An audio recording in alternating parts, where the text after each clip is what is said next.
ammo management, fixed camera angles, map navigation of tight areas, tank controls, monstrous threats that stalk around the dark and unforgiving backdrops. These aspects are just some of the core elements that make our survival horror experience. But what makes a great survival horror experience is being able to incorporate these elements while also adding your own cohesively. Sorry We're Closed does this amazingly well. The demo then begins, and I was immediately in. The fusion of colourful characters and fashionable designs feels like it would stand in opposition to the horrific setting, blood and gore, but it doesn't. Though you can see the juxtaposition, the two still merge together very well. The mood and style hold all these elements together, and the idea of two elements being connected is both a thematic and mechanical part of the game. The real world and the other world. One with people and one with demons. Your character has been cursed by a particularly misunderstood or confused yet powerful demon with the ability to see and interact with either world just with the click of her fingers. That alone is so satisfying, and immediately you are presented with how the ability works as well as its potential. Shifting between worlds gives you access to new areas that maybe normally you wouldn't, but it also gives you combat opportunities, and I'd like to quickly talk about combat actually. Third person for navigation and first person for combat. You can't move while aiming. Simple. Love it. Classic survival horror stuff, with being planted on the spot, but also the ability to inspect things in first person is really nice and engaging.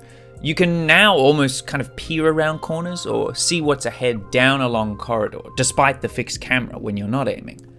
This may sometimes spoil a potential scare, but it doesn't reduce the dread, if that makes sense. It felt, for me at least, to add to the panicked strategy that I love to have from survival horror games. I want to be scared of not only the lumbering rat with an axe walking slowly towards me, but also I want to be scared that if I make the wrong move, if I don't check ahead, then I'm dead meat, and that's on me. The ability to use your third eye and see the real world also works in combat, and I have to commend A La Mode, the production house or designers, two-person team for this, and it's such a great mechanic. When you use your third eye while aiming, you create a kind of cursed radius around yourself. When enemies enter it, or any present in that radius when you activate it, are stunned, and then they reveal their heart. This is their weak point, and hitting it does way more damage than normally just shooting or hitting them. However, anything beyond this radius, or that isn't a heart weak point, takes no damage and has no effect. Your bullets will pathetically bounce off their skin, or just simply not go beyond that radius. So you want to be close enough to use his ability and do max damage, which also saves you ammo, but still be far enough away that you don't get hit, or you can kind of peace out when you need to. And by breaching this kind of engagement gap of ranged combat with close quarter spaces is a really good, stressful, yet satisfying combo that I have to commend the development team for. It's really good. It's a great bridge for survival horror games to keep you wanting to use range, but also get in there. It feels more like the kind of... it feels a lot like the Bloodborne kind of mantra. Not as directly, but you can see what I'm saying in terms of survival horror being more like, you're on the defensive.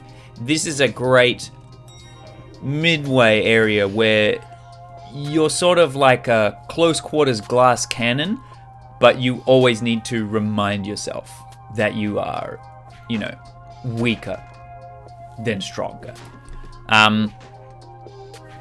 In terms of the story, there's clearly a bigger picture at play here, and the demonic influence that's affecting your character is clearly affecting more of the world. And I'm super excited to see what sort of like puzzles and encounters and characters are to come.